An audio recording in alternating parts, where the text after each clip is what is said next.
Hello student, मैं कोमल सिंह आप सबका अपने YouTube channel political science net crackers and winners में बहुत बहुत स्वागत करती हूँ। आशा करती हूँ आप सब बहुत अच्छे होंगे। स्टूडेंट, आज का जो हमारा लेक्चर वीडियो है इसमें हम अरस्तु के दास प्रथा संबंधी विचारों के विषय में बात करेंगे और जानेंगे कि अरस्तु के जो दास संबंधी जो विचार हैं वे किस प्रकार के हैं और किस प्रकार से उस समाज में जिस समाज में अरस्तु सरवाइव करते थे उन्होंने दास से संबंधित क्या विचार दिए हैं। तो चलिए आज का लेक्चर स्टार्ट करते हैं। स्टूडेंट, अरस्तु के अनुसार प्रकृति का यह नियम है कि श्रेष्ठ व्यक्ति सदैव अधीनों पर शासन करेगा, यानी श्रेष्ठ व्यक्ति सदैव कमजोर पर शासन करेगा। वह दास प्रथा को प्राकृतिक मानते थे। वह कहते थे कि जो दास प्रथा है वह नेचुरल है, वह कोई मानवीय घटना नहीं है, ये नेचुरल है, ये प्राकृतिक रूप से है कि एक श्रेष्ठ व्यक्ति एक कुलीन व्यक्ति का या एक निम्न वर्ग के व्यक्ति का सदैव उस पर शासन करेगा। अरस्तु ने दास प्रथा को पुरजोर रूप से समर्थन दिया है।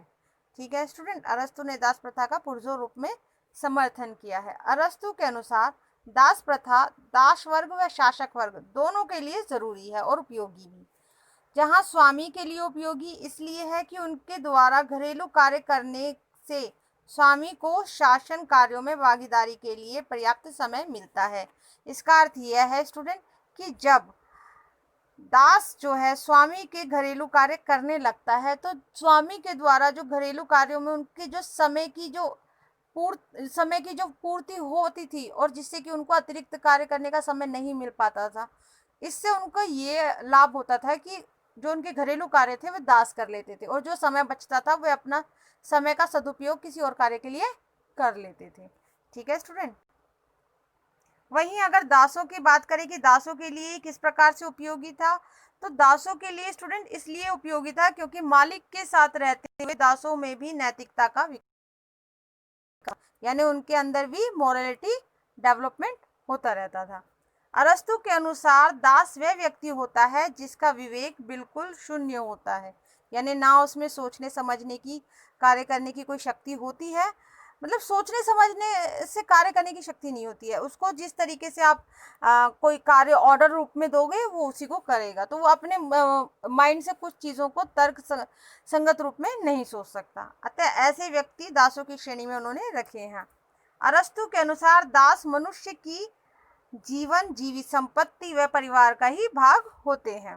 ठीक है स्टूडेंट, अरस्तु के अनुसार नैतिकता का विकास व विवेक होने पर दासों को छोड़ देने का उन्होंने समर्थन किया है।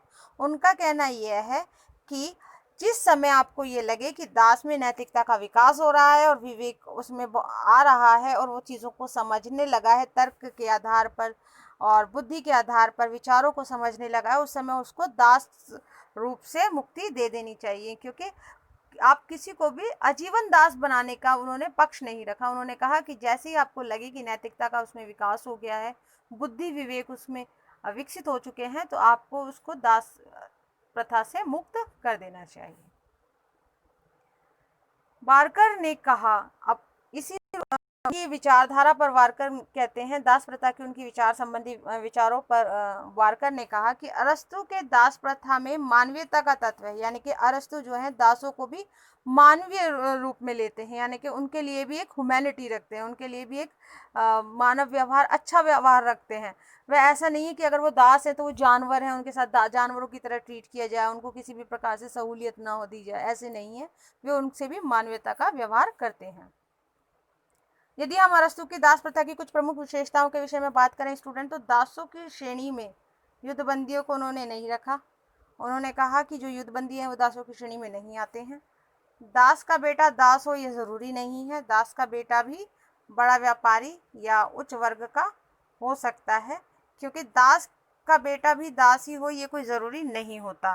कारण कि दास उन्होंने कौन सा व्यक्ति बोला स्टूडेंट, दास उन्होंने बोला जो